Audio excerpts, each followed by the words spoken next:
The Australian government has announced a new 20% reduction on all student loan debts, including HECS help, as part of its effort to ease financial pressures on graduates.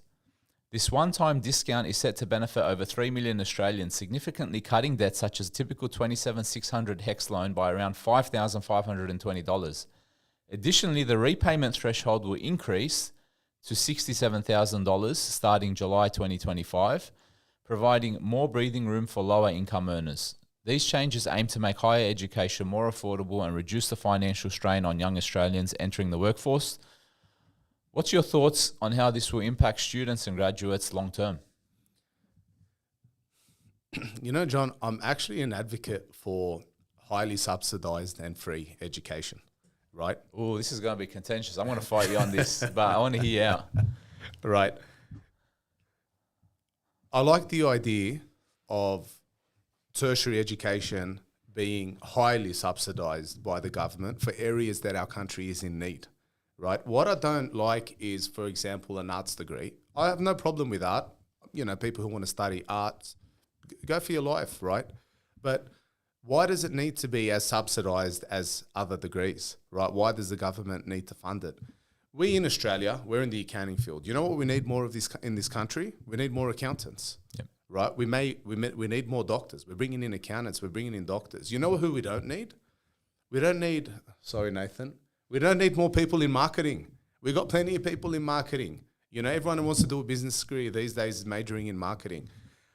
I think we should have government funding pushed to areas that benefit the country, right? And in areas that we need. Like, as far as I'm concerned, if the government came out next year and said anyone who does accounting degree gets 100% subsidized, who's an Australian, I'd say that's a great use of my money, because we need to encourage people to become accountants, because it's not cool to become an accountant, right? So I have no problem. I just think it needs to be used as, we need monetary policy for manipulating people into certain careers. I don't believe in this go do whatever you want, follow your dreams. Sometimes your dreams are no good. They don't make sense, right? Your degrees are no good. Don't worry about, you know, like, there's so many useless degrees and useless studies. It shouldn't be done, right? But for things the country needs, absolutely subsidize it more. So I like some of this, right? But it should only be for degrees that I would like to pick and choose. Can I push back on you for a second? Tell me. All right. I was having a chat with one of the boys, and we were cruising in the car, and he said to me, he dropped it on me. He goes, "Bro, do you know I don't have insurance on my car?" And I felt a sense of like anxiety rise up inside me. I go, how can this guy not have insurance on his car? And I was trying to like process why. And like the argument I put together, I'm like, man, you just have to count car insurance as a cost of driving a car. And like, if you can't afford the insurance, just don't drive a car. And the reason I was saying that is, I said, if you actually hit a Lambo and you write it off and it's your fault and you don't have insurance, you're going to go bankrupt just trying to pay out the repair on that car or pay out that vehicle.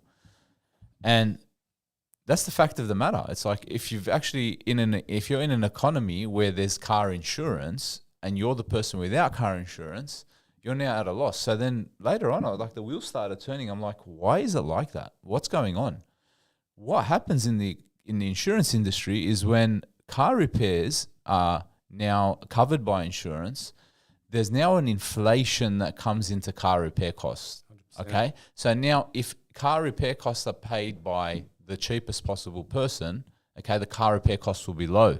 It might cost $1,000 to repair a bumper. Now it's in an insurance industry and insurance set prices. There's like a race up where now we can charge 2, we can charge 3. We're now going to turn this small accident into like an $8,000 repair cost.